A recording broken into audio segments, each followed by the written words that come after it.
All right, welcome to All right. episode 8 of Behind the Underdogs, powered by the Underdog brand. I'm your host, Joey Sinizzi, and I'm joined by my co-hosts, Dylan Shuett and Colin Cunningham. Boys, what's up? We are back again. Unfortunately, no guest today, but we're going to rip it anyways. Just the boys. That's all we need for now. Hell yeah. Yeah. We've I been think talking about it'll be cool to see. Yeah, I think just us will be cool to see us. Just talk. You know what I mean? Yeah, cool. It's just I think cool, it'll be different for sure. yeah, no, we yeah. have some We'll just listeners, talk. you know? We don't This- have any NFL Yeah, we'll get players or anything listeners. like that, but This is Nah. my favorite part when we're just chatting. This is my favorite part. I love it. I know this is my favorite Yeah, part, we but just I'm get to actually talk. I'm gonna put out some kind of survey like to see what people actually would rather hear more of, the interview or the intro, because I feel like for us, from our perspective, we love the intros, Yeah, it's definitely the intros. but Well, we get to realistically, talk during the intro. yeah, I know, but realistically, our listeners probably want to hear about a former NFL player rather than us just rambling on about God knows what. Yeah, no All kidding. right. Well, before we start talking about whatever we're going to talk about, because we have no structure today's episode, I want to do some updates on the brand. So I have just started to set up an affiliate program. So pretty much what that is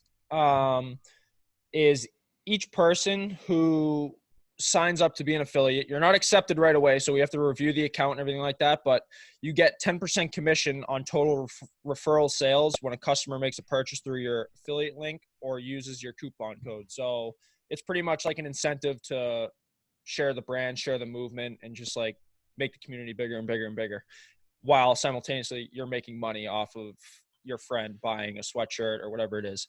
So that's some exciting news. And more exciting news is I have set up a code for all subscribers to get $10 off their sleeveless hoodie when they sign up. So pretty much people who are already subscribed, you get $10 off using the code. I'm going to send out an email later today, and it's pretty much incentivized to people who aren't subscribed to subscribe, and they'll get $10 off. So that's kind of a lot of information there, but I just wanted to get that out there and let everybody know. So, all right, boys, where do we want to start?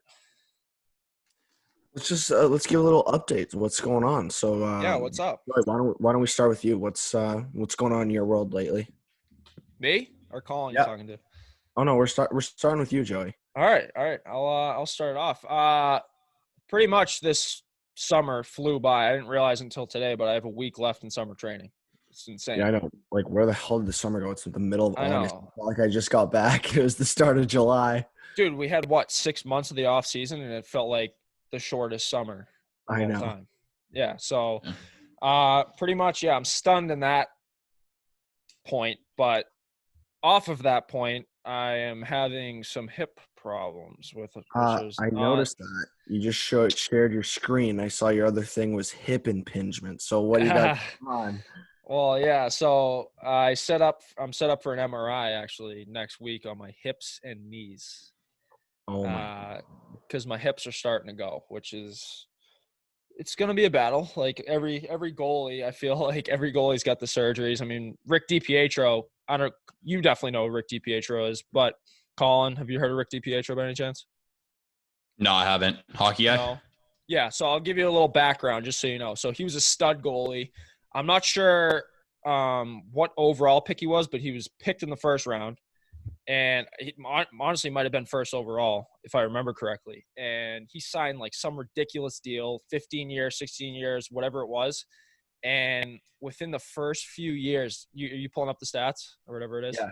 Yeah, I'm pulling it up. Why don't you read it whenever it comes? But anyways, first few years of his pro career, he had to get like double hip surgery, came back, was never the same. And to this day, he is still on his contract, making $1 million a year. He hasn't played in like how long, Dylan? What does it say? Since 2013, it looks like. Oh my God. Yeah. Sheesh. Yeah. So we're 7. When was this guy drafted? So I'm just trying to find the stats now. There's a lot of information on him. But yeah, so he played he was a stud. Went to St. Sebastian's, played in the USN TDP, U17, U18, then went to BU for 1 year and jumped in with the Islanders in 2000. And he was kind of up and down for a little bit. and then he stuck with the Islanders. And he did play, like, I know this story kind of gets blown out of proportion. It makes it sound like he played like 1 year, but he did play for quite a while before retiring, I guess. Not to what was expected, though. What was he overall in his draft year? I'm just looking to see where he was drafted. Probably on Elite Prospects or something like that. Yeah, I'm on Wiki right now, just checking his general career. But yeah, so in 2006, so 6 years after playing in the NHL, a team signed him to a groundbreaking 15-year, $65.5 million contract. But a string of injuries began in 2008, which limited him to 50 NHL appearances over the next 5 seasons, led to a contract buyout on July 2nd, 2013. Just ridiculous. So he ended up getting sent down to the A when he officially retired him. But he's basically essentially one of the biggest draft busts in history. Yeah, and so he's pretty much the problem why no goalies are signing big deals anymore. Besides, like, the recent one was Bobrovsky signed some big deal, and I bet you anything, if he doesn't work out, it's done. You'll never see a big goalie contract ever again. Yeah, so he went first overall in 2000 to the Islanders, and he played basically he was there for 6 seasons, but hardly played at all. And dude, those guys set the tone. I mean, Colin, I'm sure it's the same in football. Like, you see somebody sign a huge contract deal, and if they don't perform during those years they're under contract, they are setting the tone for the people who are going to sign contracts after that. So, like, owners and coaches, like, they're thinking, okay, so this guy didn't pan out, this guy didn't pan out. Okay, we need to shorten the contract deal. And I feel like that goes with any sport. I mean, football is one of those sports where it's like, okay, if you – Colin, what's a long football deal, would you say? Well, it depends on the position. We're seeing quarterback guys now start to get paid unbelievable money. But you're seeing some other positions start to get paid. Byron Jones was a stud corner on the Cowboys. He went to UConn. He's got, like, unbelievable. He's crazy athletic. And he signed a groundbreaking deal this year with Miami. It was a crazy deal that completely set the market for corners. He got $82.5 million over 5 years with $57 million guaranteed. Dude, so my God, I wish that was hockey. For corners. Yeah, dude. I mean, hockey is farthest behind in terms of getting paid, but you're starting to see these football guys get paid. 5 years? 5 years is, like, pretty lengthy for football. Oh, yeah, especially for a skill, like a non-quarterback position guy. Yeah. Like, so, you see, you figure that.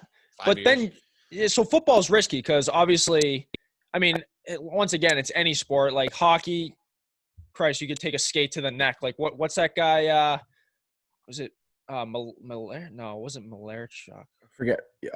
Something like that on the Sabres way back when. Yeah. All right. Well, I'm gonna work on finding that. But yeah. So pretty much what I was saying is, like, you're going to start seeing contract deals go down and down and down the more you don't see them pan out. You know what I mean? Mm-hmm. Yeah, I agree. But, like, that's the especially most injuries too. Deal. Yeah. Injuries is the scariest part. Like, or not the scariest, but it's the part that discourages people the most because it's so frustrating for, like, an owner or GM. You sign a guy and he's not even on the field. It's one thing if he's not performing, but if he's literally not on the field or on the ice, then it's like, what the hell am I paying this guy for? He literally is doing – I mean, obviously it's not his fault, but – All right, I just pulled up this video. Do you want to watch it? Yeah. All right, check this out. This just scares me watching this. You got it? Oh, yeah. Sheesh.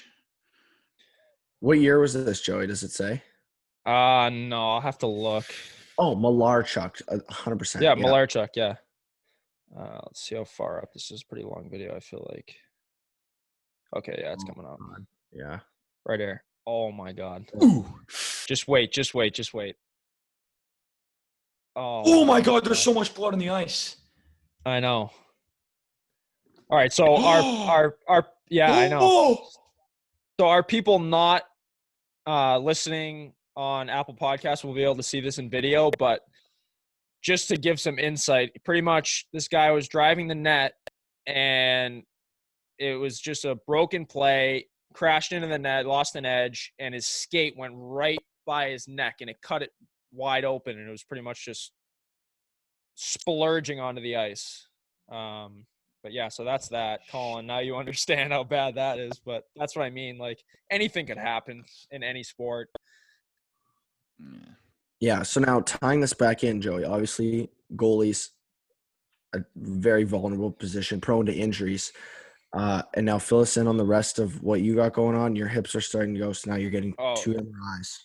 Yeah, well, so pretty much the thing I'm worried about is back in December, I was out for the whole month with a groin injury. And so when I went to the doctors to get an x-ray on my hips, and pretty much what the guy told me is I'm susceptible to a few different injuries just because of my hips. So the groin injury was actually caused because of my hips, and my pelvis is actually forwardly rotated from being in like a goalie stance. You're over constantly. So I've been, I'm going on my 14th year playing goalie. So you figure like over time that hip movement and that pelvis is going to rotate forward.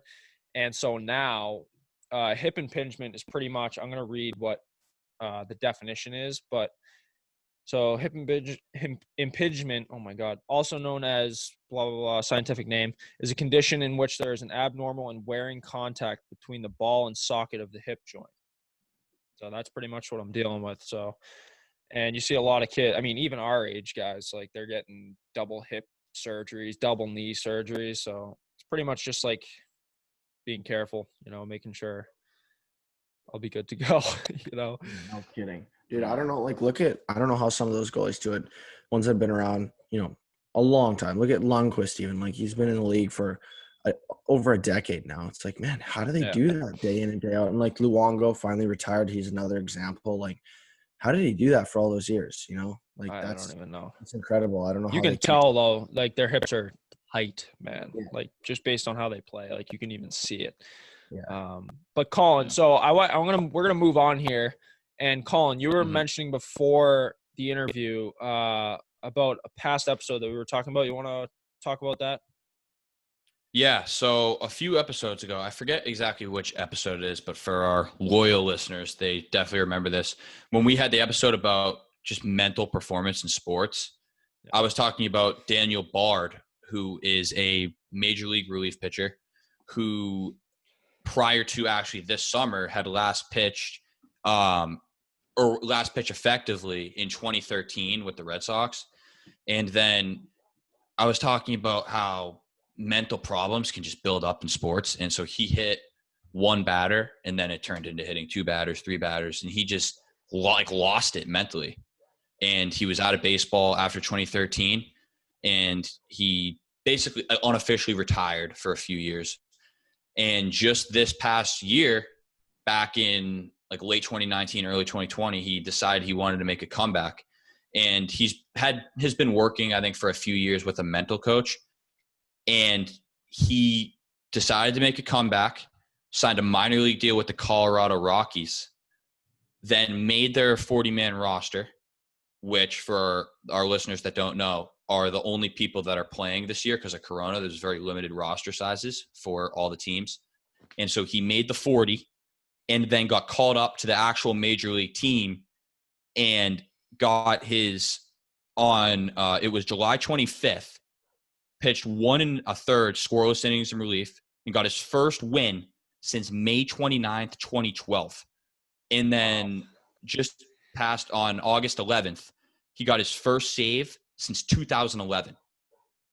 And so he had put it all together mentally, and he was able to come back from some type of mental block, disorder, whatever you want to call it, that literally took him out of the sport that he's been playing his entire life. I mean, think about that.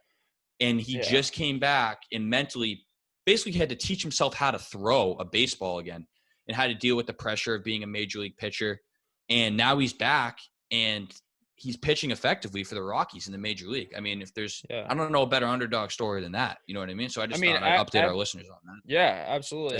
I mean, as we've mentioned in the past, like mental disorders in sports is so real, and a lot of people don't even realize it. Like some people go into some deep places. Like I was actually one of my coaches, goalie coaches at the goalie school I'm at. He was talking about how one of his goalies is actually taking a leave, and this is at an Ivy League school. He's leaving because of mental struggles. So it's like, this stuff is legit. Mm-hmm. And I think that's something come back from something like that is unreal. Yeah. And I think that's something a lot of people who aren't involved in sport necessarily, whatever. They didn't play sports growing up. They live a regular life. They aren't involved in it heavily like we all are. That's something they don't understand. It's the mental side of it. They just don't understand the struggle. It's like, oh, you play hockey for a living. Like, oh, that must be fun. You live the dream. It's like, yeah, it's awesome. Don't get me wrong, but like, they don't understand what's going on, what you face on a daily basis, what goes through your mind. Like, Yeah. especially at this age, maybe it's different when you're playing in the NHL or MLB. Obviously, I can't speak on that behalf of things since, we aren't there. But especially at this point, trying to make a college team or, in another scenario, someone trying to make a pro team, what's going on in their head? Like, that's their whole future ahead of them, and people just don't understand the mental side of that at all. And that's something I've really noticed lately. Well, and another thing too is like, I feel like people don't realize that professional athletes, like that's their job. So especially someone who's an aspiring professional athlete, technically what they're doing at the, like right now. So Dylan, Colin, like I'm sure you guys want to play professional sports. Like it's our goals. Like it's in our blood. It's what we want to do. It's what we work for every day. So like when you talk to, say, your friends or even family members, like could be distant family members, but they don't realize that having a job, like being a college athlete or a junior athlete, it's kind of, it's out of the question, especially if you're, trying to make it to the big time. Like it's a full-time job being an athlete, and you can't like take 6, 7, 8 hours out of your day to be working a job and training. Cause it's just not, you already have a full-time job, Yeah. But yeah, I just feel like a lot of people don't understand. And they don't understand the balance either, especially you could look at us right now. Okay, we're in the off season and people are like, oh, you're not working a full-time job. And it's like, no, actually I'm at the rink 14 hours a day, 12 to 14 hours a day. I'm trying to coach. I coach part-time and I work, 6 or 8 hours a day coaching. But then the rest, I'm doing my own skates every day. I'm working out, I'm in the skill center shooting, and people don't get that. They're like, oh, you just hanging out at the rink for a couple hours every day. Like you do nothing. It's like, no, actually that's not at all what I do. They just don't get it. Well, dude, you're not respected until you make it big time. I'm convinced. Yeah. I'm convinced that's what it is. And like, I feel bad for the guys who are playing in the coast. For people who don't know what the coast is, ECHL, it's pretty much like the second farm team for the NHL. And those guys are making what, Dylan? $500 a week, something like that. Nothing crazy. Actually, one of the guys I skate with, Corey Mackin, his older brother's Fran at the rink. I'm sure you know who Fran is. Yeah. So Corey's back now, and we've been skating together all summer since I've been back here. And yeah, awesome guy. Went to Ferris State, full ride. Played in the BC actually. Like unbelievable dude. Just played his first year in the ECHL. And yeah, we were talking about that. Like they cover your living expenses, but you're not making a whole lot. But he's a professional hockey player. Like he just works his balls off day in, day out at the gym, on the ice, at the rink coaching. Like it's tough. And like, Colin, what's the sorry to cut you off, Dylan. You can go back to it in a second. I just want to, before I forget this, so like a farm team for the NFL, would that be considered like the AFL or the XFL, like one of those two? Or are they completely separate? No, they're completely separate leagues. They have nothing to do with each other. With the NFL, it's the only major sport out of the 4 major sports that don't have a minor league system. Gotcha. So they have a practice squad, which generally consists of 11 guys. And those guys, they get paid like the league minimum. I think it's like $750 or something. And then they practice with the team midweek, and they'll watch film with the team. And then they don't dress for the game. They'll travel with the team, I believe, but they don't dress for the games. Now, just to clarify, 750 being 750,000. Yeah, 750,000. Yeah. See, guys in the ECHL are making 500 a week, like, like 500, not 500,000, like 500. Hey, well, no. I'm pretty sure from talking to Howard. So Howard was our trainer this past season, and he said that it's like not a bad gig. Like they're making $500 a week, but housing's paid for. Don't they get a car too or something like that? Yeah. They get food. See, they don't have crazy expenses. It pretty much just goes towards, whatever you're saving it for.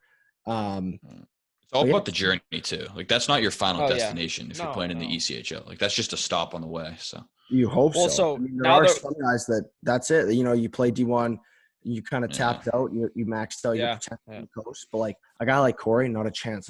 He'll go on and play in the A, like he'll be set. But it's interesting seeing it firsthand.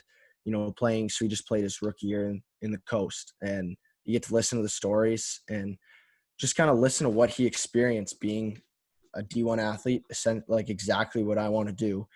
And, you know, now he's playing pro. And so it's exciting to see where it'll go. Like, obviously for him, yeah, exactly. The ECHL is just a stop. But So a few shooters. What were you going to say? I just think, like you say, Joe, he's an example of a guy that doesn't get credit because he doesn't play in the NHL right now. Like, it's tough to see. The guy works his balls off. And I said it already, but like, awesome guy to look up to, awesome role model, but he doesn't get the credit he deserves. Yeah, absolutely. I mean, I feel like, honestly, hockey players are getting absolutely scammed for the amount of money that they lose to, like, at the NHL level. Colin, I don't know if it's the same in the NFL, and I'm sure you can elaborate on this, but in the NHL, after, like, they get paid, they're losing over 50% of their money. Like, I think it's 25% goes to the NHLPA, which is understandable because once you're done playing at some certain amount of years, that's the money that they use to pay the retired players. So 25% of that, and then 33% tax, and then 6 to 7% goes to your agent. So by that time, you're at like what, 56, 57% of your money's gone. Yeah. Yeah, dude. Going to Uncle Sam, dude. It's brutal. I know. It's crazy. And there's just not the same money in hockey as there is in any of the other three, NBA, MLB, NFL. Like, not even close. Such a damn shame. I know, we picked the wrong sport. Brutal, yeah, dude. No kidding, dude. I mean, look at Mahomes' deal. He signed, it was what, $500 million? Like $500 million. You don't see that in the NHL. Dude, quarterback's a different animal. Like those QBs, they get paid different than every other position because the commissioner, I mean, Goodell and the rule makers in the NHL, they know that quarterbacks sell tickets. Like people want to see offense. People want to see quarterbacks throw touchdowns and make plays. They have the ball in their hands every single play. And so they're the most marketable person. And so the league's putting in rules to protect them, and they're getting paid high sums of guaranteed money. Okay, I got a question for you. I got a very question little chance they're going to get hurt. In hockey,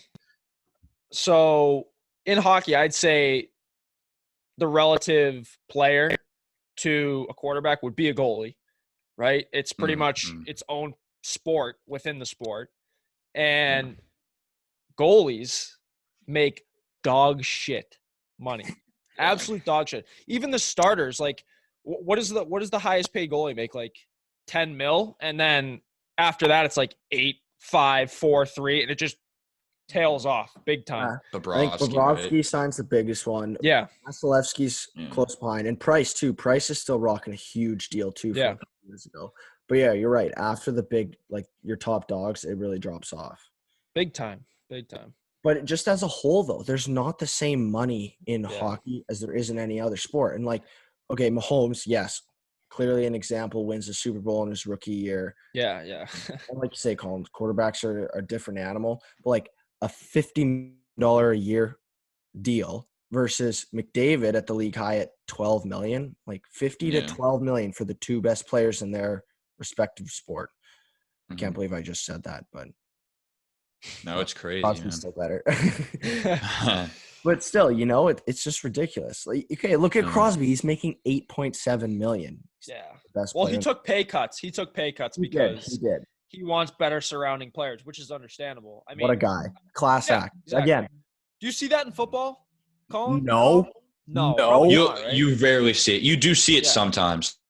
You'll see guys in the Patriots that'll take discounted offers because they want to stay. That, yeah. Wow. Yeah. I'm actually surprised to hear that. Yeah. I mean, it doesn't happen very much, but yeah. I mean, some guys like Brady used to take crazy pay cuts with the Pats. Oh yeah. I mean, he was severely underpaid. Yeah. But he was getting paid like 19 million a year. Like, that's smart. If you take a pay cut like Tom Brady, Sidney Crosby, they're thinking with their brain. Like, they're thinking long term, okay? The better players they surround themselves with, the better they're going to play and the longer they're going to be in that program for that organization. That's exactly it, Joe. I mean, if I'm Robert Kraft and I'm selling Tom Brady to stay with the Patriots for 18, 19 million rather than going and playing in freaking Miami for 30, 33, 34 million, here's my pitch. It's, dude, you know this system. You're in a city where you're comfortable. You're going to be sustainable. You're going to win. You're going to be able to market yourself.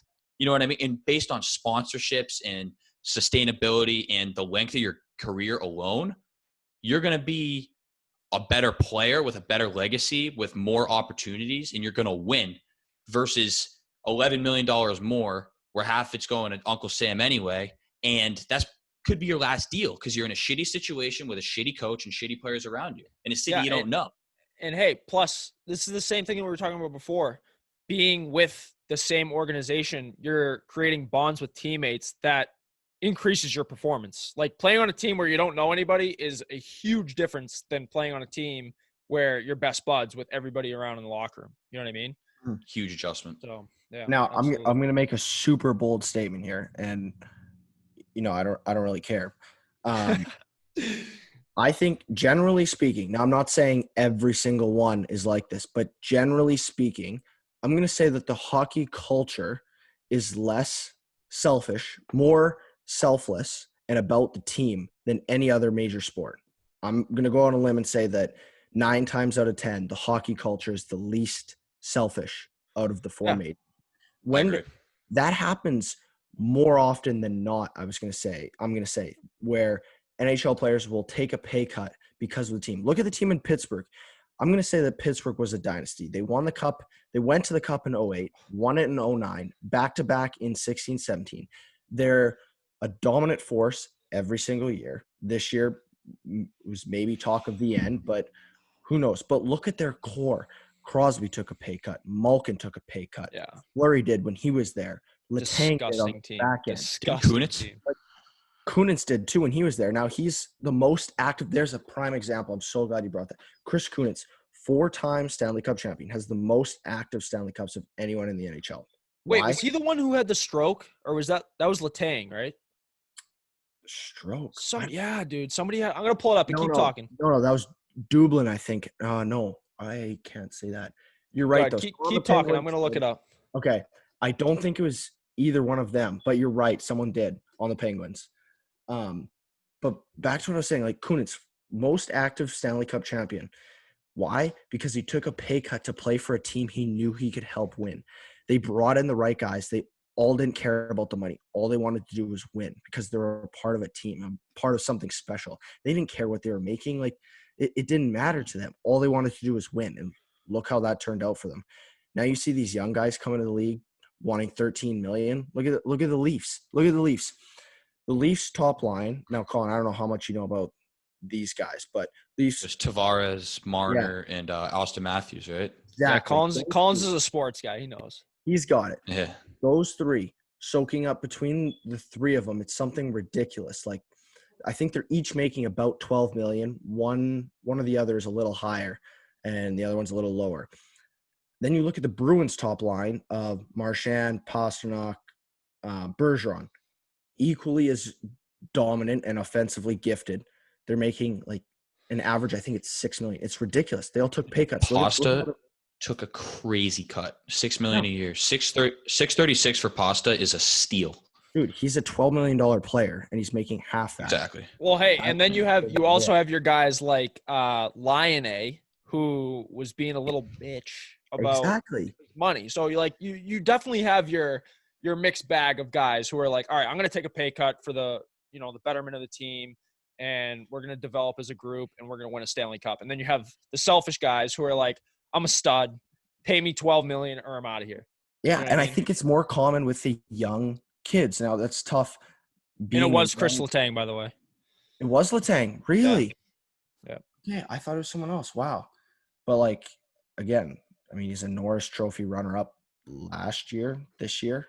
Yeah, one of the recent years. Again, but yeah, I think it's the young kids demanding the big bucks and being selfish. Do they deserve it? Yeah, but do they have the betterment of the team in mind? No. Look at the Penguins. Didn't Lion go out the next year and not do well whatsoever? Hey, he had an ass year, and then he was playing Fortnite for like 24 hours a day. I remember reading that article. What a joke. But like, look at the Penguins and the Bruins. Now, Bruins haven't won a cup since when? Since 2011. 11, yeah. Yeah, Last year 2011. But last year man. they were right there. Last year, this year they win the 2013 too. They were right there. Oh, that was brutal. Another example of a team that's a force every single year and dominant because they have a core guy that wants, or a core group of guys that wants to win and take a pay cut. They don't care about the money. Yeah. And yeah, you look at Line, that's a perfect example. Like I hate him. I can't stand him. I don't like him as a player, and I don't like him as a person. I think he's Hey, that beard though. Oh my God, that was terrible. Like, what a dud. Like, comes in demanding yeah, 10 million, like something ridiculous. Like, yeah, not worth it. Not worth it. I would have traded him right there. Done. All right, Panarin was the same way. We should shift gears from talking about money because I feel like we've been talking about salaries for the past 30 minutes. I have a really good topic that's actually it's relevant to today too. And yeah, what do you got? Has to do with, just the mental aspect of sports is I heard Jaylen Brown talking about this, a forward on the Celtics. These bubble sports for a lot of these guys, it's tough. I like this. I like where this is going. You'll see it in the NHL. You see it in the NBA. And I think depending on what the NFL does, you might see it in the NFL.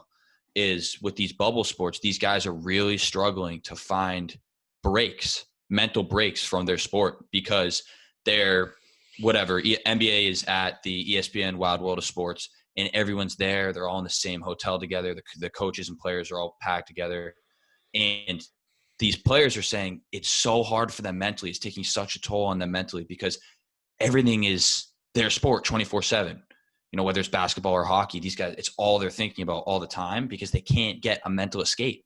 They're not able to go home to their families. They're stuck in the hotel with their teammates, coaches, 24/7. And what did we just talk about the other day? Like our last episode was about disconnecting from the game, and like it brings back that energy, that drive, and that determination to bring the focus to the game. You know what I mean? And I feel like that's even a harder thing, right? Going into that bubble, no fans, it's like you have to work that much harder upstairs mentally to get zoned in and ready for the game because there's no environment, there's no atmosphere to get you fired up for the game. So, I agree, and I mean, I think some guys try their best to make the most of the situation. You know, you always see on the NHL, or at least I do on the NHL page. You know, they're having the team ping pong or whatever. They go to BMO Field and they're playing spike ball, or they had a movie night. I saw they're all watching a movie, like something still together as a team and bonding, but away from the game of hockey, something else. Get your mind, like that's the most stressful time of the year for those guys. You know, playoffs, you're trying to win a championship. So obviously they're going to be stressed out to the max. So I think the NHL has done a great job of just trying to provide the players with as much, you know, normalcy as they could. I would love to say I wonder what it's like to play with no fans, but we've been there far too many times. So, but yeah, I mean, we can all relate. Like just playing with fans, man, it's such a big difference. And like, I know that shouldn't be the number one priority driver for performance, but it 100% is. Like we play the sport for that like electrifying feeling that you get when everybody, like they're just so engaged in the game. Like I remember, I think I might have already said this story, but when we were in Fairbanks, I picked my Dylan, you know this story. I picked my mask up, right, to get some water. And this guy, how many people do you think that had? 3,000, 4,000 people it had to be? Something like that? Yeah, I'm going to say 3,000 people. Whatever it was, right? I pick up my mask. I get some water. And this guy peeks over the glass and he goes, "Hey, Stanitzi, put your mask down. You're scaring the children." And I just started laughing, man. Like middle of the game, it was like the second period. And I just started laughing, and he starts laughing back. I was like, I love this. Like the whole like community feel over there is unreal. But or all the fans when they brought the bananas, like that was was awesome. So Colin, basically, our coach did an Instagram live, or no, I guess it wasn't Instagram live. He would do a video and put it on the General's Instagram story, and he was talking about how their fans are bananas, and he just kept saying it. The fans are bananas here. Well, the next night, all the fans in the section showed up with freaking bananas. Oh, no way. It's cool. Yeah, That's awesome. So funny. Yeah, man. I was thinking if I knew like from here on out that there'd be no fans ever again in sports, I honestly don't know if I'd play anymore. Yeah, I don't know, dude. I really don't. Yeah, it's a big. I mean, it would be obviously it's a tough decision, but it's like that. I would 100% keep playing. 100%. Oh yeah, no, I love keep it playing, too much. but you're telling me that it wouldn't be a complete 180 difference in the game and the environment. Like, think about it, man. The dynamic of everything, including your why changes. I mean, for me, it would change my dynamic of the why. Hold on, I want to attack Dylan here. So you're going out to play the game, right? Okay, so you love the game. We all love the game. Colin loves football. I love hockey. You love hockey. You go out, you play the game, and okay, so you got 0 people in the crowd, right? Year after year, you're playing the game. Okay, it's the same shit every day, day in and day out. And you're on your 5th, 6th year playing, and you're like, wow, this is like kind of sucks. Like nobody's rooting for me anymore. Like, now, where am I playing? Tell me, where am I playing and what am I doing? What do you mean? All right, you're playing in the show. I'm playing the show. You're a backup goalie on Dallas making one play. Actually, no. I take that back. I don't want to say you're playing in the NHL because you'd be making money, so it would be a different mindset. You're not making money, and say you're in college. Okay.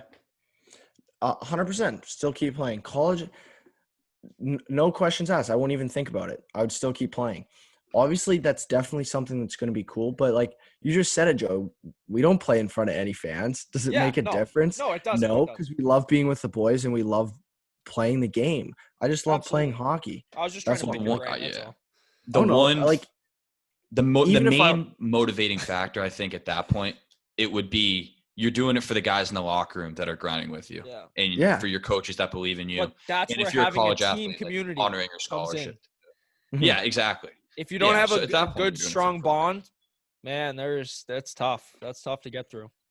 Yeah, I mean, but if I'm at college, we're trying to win a Frozen Four.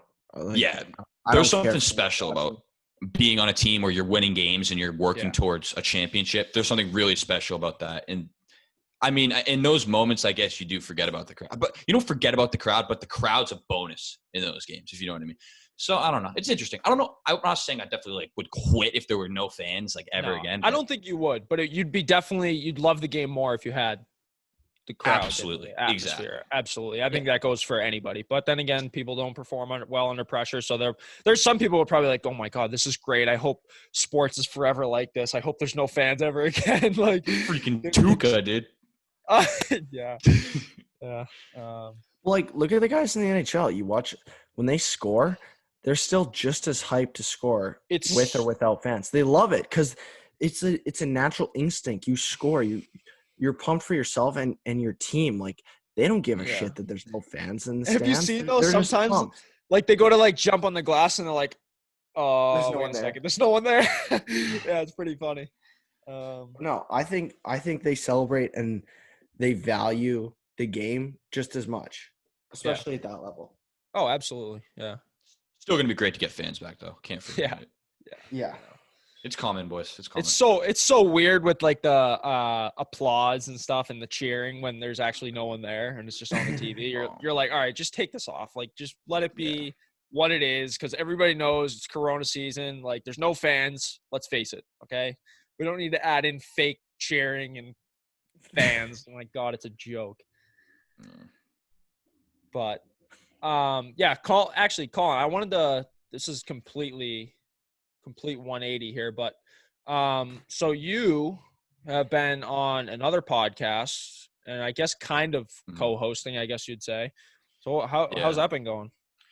It was good. So I went on yesterday to help Sid on his podcast, The Sportsmith. I previewed UFC 252 with him. And so that was cool. It's definitely a different dynamic and a different feel. Yeah, we're going to cut that out because we're not advertising other podcasts. No, I'm just kidding. I had to give him the plug. But I went on with him and it was cool. It's definitely a different vibe in this podcast. I mean, that podcast, we're talking straight sports. Like we're getting balls deep into the X's and O's, the analysis and everything. whereas this podcast falls more in the mental health genre, and we're talking more about the mentality of sports, the mentality of business. In that podcast, we haven't had guests yet. I don't know. I think Sid might want to get some guests on there. But yeah, I'm going to be helping him out with that podcast as well. That'll be a different feel. But no, man, I mean, it was fun. It was cool. It was different. And, I'm just experimenting with these different vibes and different podcasts, and all of it's fun. I mean, I think it's cool just to be able to get on a call. Hopefully when Corona's over, we'll be able to do stuff in person. Like we definitely will. I can't wait. Yeah.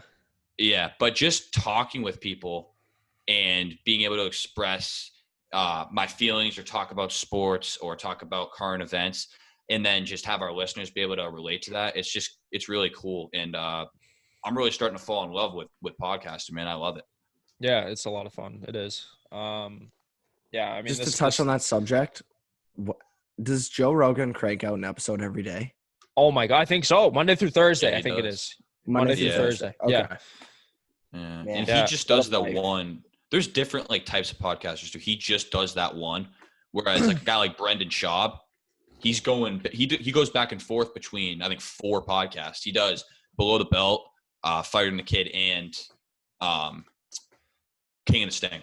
So he has a bunch of different ones. So there's, different ways to podcast. But, these 2 pods, if I'm ripping this and then Sid's, is awesome, man. Love both of them. All right. Now that we're on this topic, if you all right, so I know you guys have listened to other podcasts. I have too. I have a few favorites. If you were to have one person who doesn't have a podcast currently do a podcast, who would it be? Who would you want? Celebrity, athlete, whoever it is. Who? It's a tough question. That is. I would, aside from the sports world, I'm going to go into the acting world. Obviously, there'd definitely be some athletes that I would like to see or listen to their podcast. One, Dwayne Johnson. I was just going to say that. I think he's an unbelievable actor. Obviously, I think is he still the highest paid actor? Highest paid, yeah. It's $320 million or something like that. Yeah. Obviously, unbelievable actor, but just his story and God, this. I mean, he just bought the XFL. I know, just because Strathmore, baby. Yeah, just it's Strathmore. I got Colin hooked on Ballers. You got to watch that. Man. Yeah, dude. I've seen clips of it. Yeah, unreal. But unbelievable actor, but unbelievable businessman. His tequila, is it Terramana? Yeah, Terramana. Successful. I always see the clips on Instagram. I follow him on Instagram, obviously, and then he's got his Project Rock stuff. Yep. And then just to tie it all in, he's an unbelievable fitness guru, I guess you could say. He's in unbelievable shape. Dude, all the time. This guy is the most all-around person I've ever seen. And not to mention, it's not like he started a supplement company, a clothing brand for athletes, a gym franchise. These are all random things. Tequila, clothing brand. You know what I mean? It's all random stuff. And he's just growing these companies to a mass scale. You know what it is? He does what he loves. He loves it. He loves working out. He Nailed it. has a passion for tequila. He obviously, I mean, it's tough to balance alcohol with, the workout lifestyle, but clearly he loves it because he's always drinking it. Dude, he makes his what do you call it? Whipped cream, Terramana whipped cream on the pancakes. You ever see his cheat meal videos? I love that. He makes it with the tequila. Yeah. But that's why he does it. He loves it. He's passionate about it. And man, he does it all. But then just to tie all that in, businessman, actor, fitness guru, whatever you'd like to call that. I wouldn't call it a bodybuilder really, but just a fitness freak. He's got the Titan Games going too, and everything. Forgot about that. Yeah. Just wrap it all up for him to have a podcast and talk about his past. His production company is called $7 Productions. Yeah. Why? Because at one point the quote is, I knew 2 things. I was broke and one day I won't be, because he had $7 in his pocket that day when he realized that he had hit rock bottom. What was that, 1999 or something, 1998, something like that? And now fast forward 20 years. Yeah, fast forward 20 years and look at him now. It's insane. But yeah, I was gonna say him too, 100%. But unbelievable just to listen to his story, being completely broke, going from playing in the CFL for the Calgary Stampeders, right by home, to WWE, to acting to being a businessman, hosting his own show, like just the wide range of things he's done and accomplished. And President like, 2020? Maybe like there's an Not that you underdog care, you story. Canadian. Like started from rock bottom or came from rock bottom at least. Yeah. Like I would love to listen if he had a podcast, just him like he doesn't even need to have guests, just him talking about his past, what he's doing. It'd be unbelievable, the stuff. The odds that he has time for that though, probably 0. Slim. Yeah. But all right, boys. Do we get anything I know who else? I'd go with, I think. Oh yeah, Colin. Sorry. I'd go with, guys. I would go with Dan Bilzerian. I think if he had a podcast, why did we guess that one? Jeez. That would be so dope, though, dude. Think about that. I mean, the guest he'd have on, like, he's got crazy connections with everyone. And I think just to hear him talk about, he's such a well-rounded guy in terms of his interests. Like, his business ventures is very interesting. He's in the infancy stages of his company, Ignite, which is like a cannabis company. They do like e-cigarettes, CBD. They're doing alcohol now too. They do vodka. But he's in like the infancy stages of that. Like he's marketing right now. So I think he's in the red, but he's working his way up. But then too, like politically and making his money on poker and sort of just how he lives his life with his travels and how he's able to live such a lavish lifestyle and sustain his money and everything. That's exactly. passion, yeah. Man. Like he loves the party life. He really loves it. Yeah. Eats it up. Yeah. No, I just think he's such a cool dude too with how he's been able to build his brand. Wow. So much freaking fun. Like, I just think it's so cool. And so I think he would have cool guests on. And I think that it would never get boring hearing that guy talk about his life and everything that he's got going on. So I think that would be a dope pod. Yeah. It's true. Definitely never be a dull moment with that. No kidding. Yeah. No kidding. Exactly. Yeah. Yeah. But all right, boys, we got anything else for today? And hopefully next week we'll be able to have a special guest on. I've been working on a few things, so we'll see what happens. Cool. But you guys get anything else for today's episode? No. Did you update listeners on the new colorway? You already did that, right? Yeah. Well, so it's not a definite that I'm going to release the light gray, but I'm definitely no. I'm definitely coming out with fall drop. So I'm not going to give any information on that yet, but it's going to be sick. It's going to be fire. And I have a few special products in the works. So it's very pre-order gang right here. Pre-order gang, baby. Pre-order gang. Gang, dog. But yeah, so for our listeners, if you guys, shoot us a DM or an email, whatever it is, podcast@theunderdogbrand.com. That's our email. Or you can reach out to us on Instagram at @underdog_brand or Behind the Underdogs. And let us know who you want or suggest a guest. Obviously, we can't have on Elon Musk, unfortunately. We'd love to have him on, or Dwayne Johnson. That'd be unreal. But we're not up there yet on that scale. But yeah. We'll reach out to them. We'll try to get them on, and we'll give you guys what you want. Any intro ideas, we'd love to hear them. And, you boys good? I think I'm all set.